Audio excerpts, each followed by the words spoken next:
Masih bakal ceritain soal film yang bertemakan balas dendam yang berjudul Iron Kung Fu Fist tahun 2022. Dendam bisa membuat semua petarung berubah menjadi lebih kuat. Berkisah tentang seorang Shaolin dari negeri hutan bambu yang bertahun-tahun mempelajari kungfu. Tapi akhirnya dia tidak bisa membendung perasaannya untuk kembali melindungi orang-orang yang dia cintai. Tanpa dia sadari, kampung halamannya sendiri sedang diwabah racun yang sangat berbahaya. Tanpa berlama-lama lagi, keratkanlah otot-otot tangan kalian dan mari kita nobar. Dan inilah Iron Kung Fu Fist.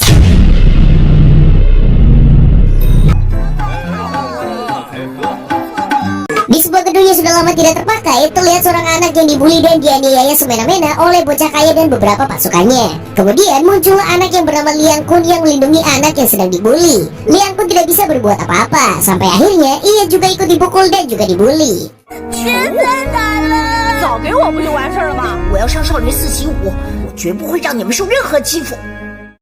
Cerita kemudian dimulai dari salah satu bukit Shaolin di dunia perkungfuan Cina. Hiduplah seorang Shaolin yang dijuluki tangan besi, yaitu Liang Kun. Suatu hari, ia sedang diuji oleh perkumpulan Shaolinnya.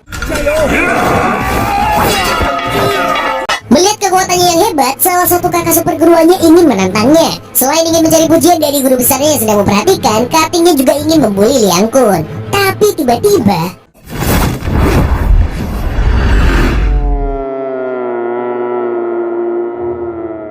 guru besar mereka pun mengajak Liang Kun untuk berbicara secara personal setelah melihat semua kejadian itu. Guru besar mereka menyuruh Liang Kun untuk mencari kediaman hatinya lewat perintahnya. Sang guru besar merasa sudah saatnya Liang Kun untuk menjadi pendekar yang sebenarnya dengan cara melindungi orang-orang yang ia sayangi di kampung halamannya. Di perjalanan pulang ke kampungnya, Liang Kun menolong dua pendekar yang sedang kesusahan. Mereka terluka karena dikeroyok. Dua pendekar tersebut bernama pendekar Ronald dan juga pendekar Wati. Setelah pendekar Ronald dan Wati berterima kasih, Liang Kun menawarkan bantuannya untuk bersama-sama ke tempat tujuan mereka. Tapi pendekar Ronald menolak dikarenakan ia merasa sungkan jika harus merepotkan Liang Kun lebih jauh lagi.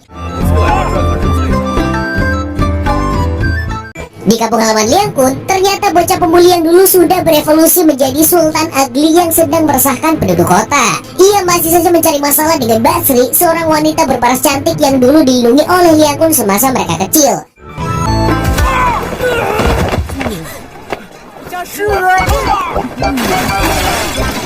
Liang Kun berkumpul kembali dengan teman masa kecilnya Basri dan juga abahnya yang pincang dikarenakan kejadian masa lalu. Namanya adalah Pengkor. Pengkor dibuat kaget dan terkesima dengan perubahan yang terjadi dengan Liang Kun.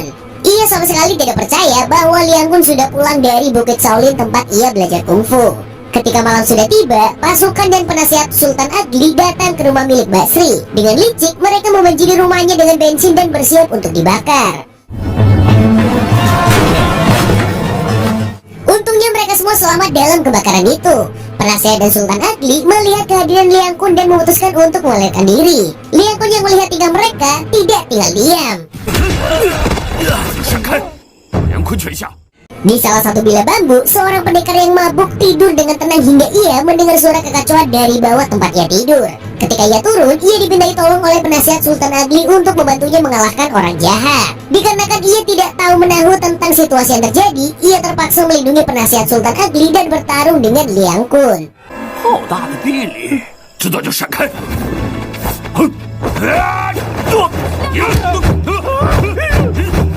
Tiba-tiba pendekar Ronald dan Wati datang untuk memberhentikan pertarungan mereka, memanggil pendekar pemabuk dengan sebutan guru pemabuk. Pertarungannya pun berhenti dikarenakan pendekar Ronald memberitahu bahwa Liang Kun adalah orang yang membantu mereka pada saat diserang oleh musuh ketika dalam perjalanan ke kota.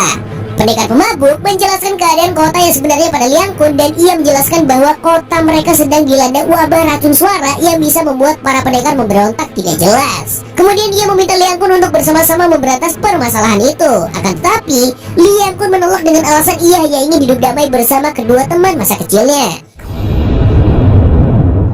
Keesokan paginya merasa kelakuan Liang Kun sudah sangat meremehkannya, Sultan Ugly mendatangi tempat tinggal Basri, Pengkor, dan juga Liang Kun. Sultan Ugly membawa puluhan pasukannya. Melihat ancaman yang ada di depannya, Pengkor memutuskan untuk berlutut memohon minta ampun pada Sultan Ugly. Tapi Sultan Ugly tidak merasa puas. Ia kemudian meminta Liang Kun untuk memohon maaf. Tapi tiba-tiba, melihat pasukannya dikalahkan, Sultan Agli memutuskan untuk melarikan diri dan pulang ke tempatnya. Sedangkan Liang Kun berjanji pada Basri dan Pengkor bahwa tidak ada yang bisa menyentuh atau mengganggu mereka berdua lagi. Sesampainya di rumah, Sultan Agli pun merontak seperti bayi yang baru saja dirampas permennya. Ayahnya yang bernama Sultan Samidi datang untuk melihat keadaan anaknya. Di luar dugaan, ayahnya ternyata jauh lebih waras daripada anaknya.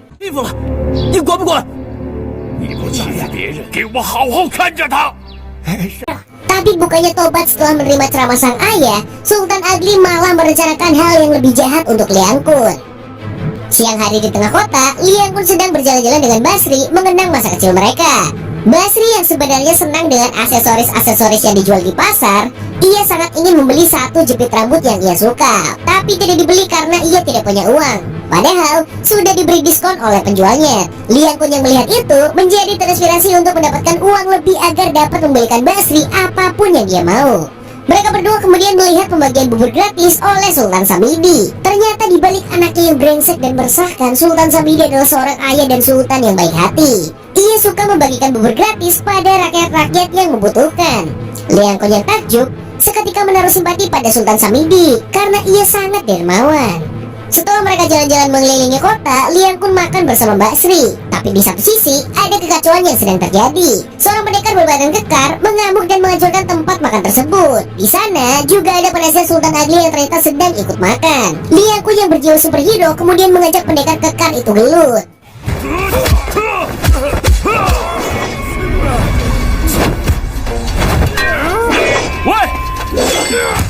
Pertolongan itu pun berakhir dikarenakan pertolongan guru pemabuk yang datang untuk membantu Liang Kun. Guru pemabuk melemparkan botolnya ke kepala pendekar kekar dan seketika membuatnya pingsan. Guru pemabuk kemudian mengatakan bahwa ini adalah tanda-tanda wabah yang selama ini dia lawan. Wabah yang membuat para pendekar menjadi memberontak tidak jelas. Liang Kun mulai tertarik karena ia sendiri pun akhirnya mulai merasa risih dengan wabah ini. Tapi setelah itu penasihat Sultan Agli datang untuk memberitahu Basri dan juga Liang Kun tentang sesuatu.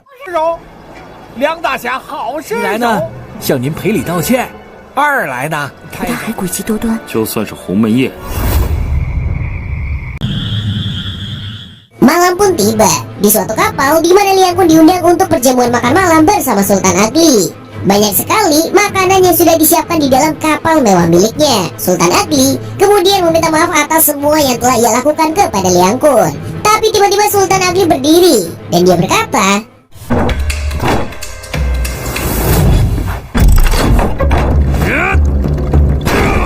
"Lagi-lagi Sultan kita menipu dan berniat menjebak Liang Kun agar dia bisa celaka. Ternyata di dalam kapal sudah diletakkan racun asap yang dapat membunuh Liang Kun agar dia mendekam mati di dalam kapalnya."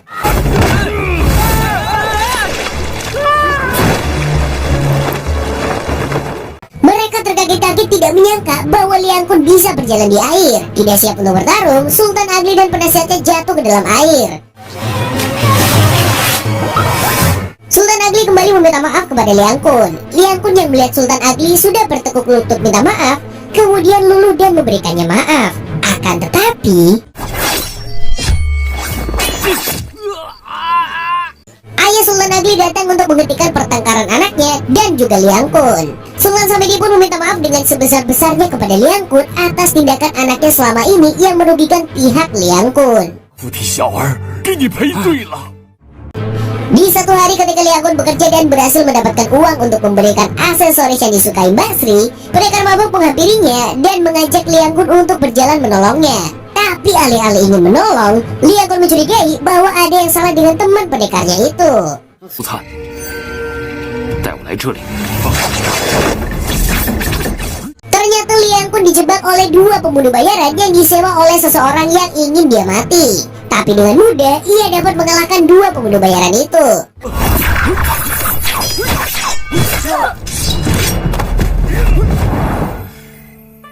Salah satu pembunuh bayaran malah berbalik menyelamatkan Liang Kun karena dia ternyata dari negeri seberang. Sebagai seorang samurai dari Jepang yang bermartabat, ia tidak bisa melihat temannya yang bertarung secara licik karena ia menjunjung tinggi rasa norma dan pertarungan yang adil. Di sisi lain, tanpa Liang Kun tahu rumah Basri dan Pengkor diserang oleh Sultan Agli dan para tentara perkasanya. Pengkor yang baru saja menyelesaikan pekerjaannya di luar dengan tenang masuk ke rumahnya sampai ia melihat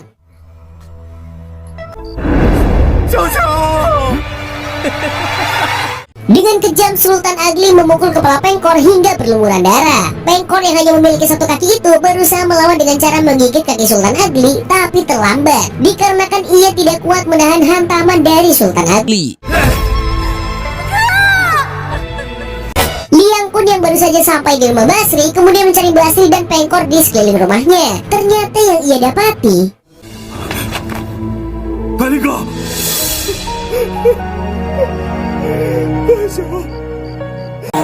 ，Liang Kun menguburkan kedua jasad sahabat masa kecilnya dan ia menaruh aksesoris yang harusnya diberikan kepada Basri tepat di atas makamnya.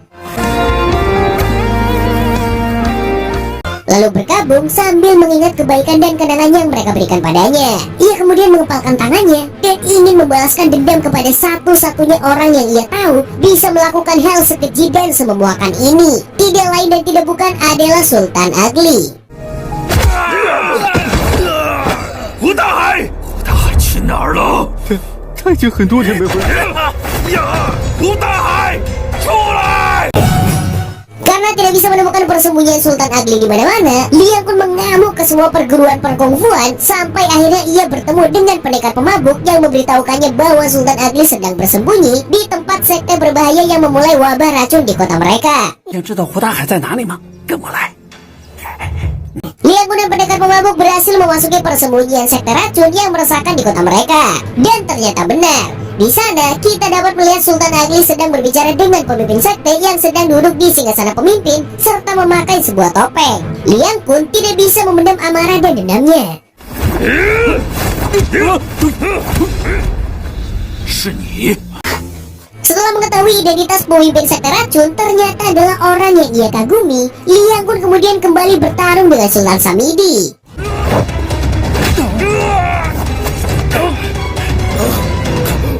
Di luar nalar, ternyata Sultan Samidi juga overpower dengan kungfu yang ia punya. Tidak hanya kalau dalam pertarungan, Liang Kun juga dibelikan racun oleh Sultan Samidi. Melihat keadaan yang mulai berbahaya untuk sisi mereka, pendekar pemabuk memanggil bala bantuan agar mereka bisa kabur dengan cepat dan tanpa disadari musuh. Pendekar pemabuk membawa Liang Kun untuk diobati di markas mereka. Di markas mereka sudah ada pendekar Ronald dan Wati yang bersiap menolong. Liang Kun sakit parah dikarenakan racun yang diberikan oleh Sultan Samidi. Ia merontak kesakitan dan menjadi tak terkendali. Untungnya, dengan pemikiran taktisi pendekar Wati, ia mendapatkan ide agar mereka bisa mendapatkan penawar racun untuk Liang Kun. 对了，我刚刚想该买钥匙。 诡计。 Mereka memancing dan menjebak Sultan Ugly dikarenakan mereka tahu Sultan Ugly sangat bodoh dan sembrono. Ia kemudian masuk dengan mudah ke jebakan yang mereka siapkan. Ketika Sultan Ugly sudah masuk ke dalam rumah, tiba-tiba Liang Kun bangun dari sakitnya dan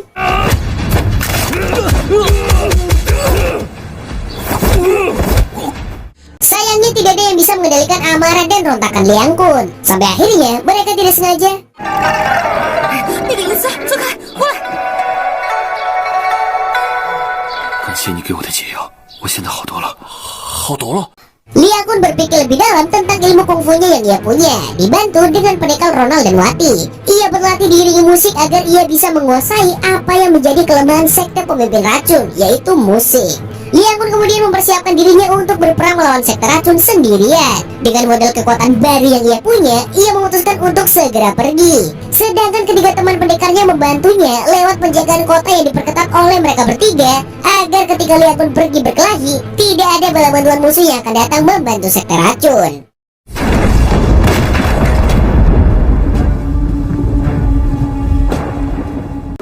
Tanpa banyak basa-basi, adu gelut pun terjadi di antara Liang Kun dan juga sekte racun. Liang Kun yang mengetahui mereka lemah terhadap suara, memakai gelang yang bisa membuat gemercik dari bunyi agar pertahanan para pasukan sekte racun melemah.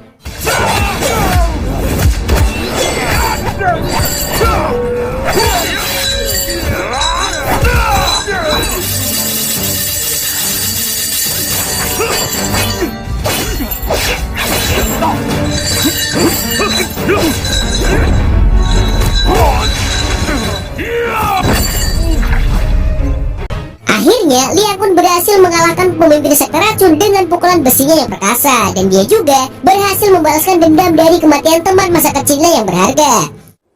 总是要有人去做的。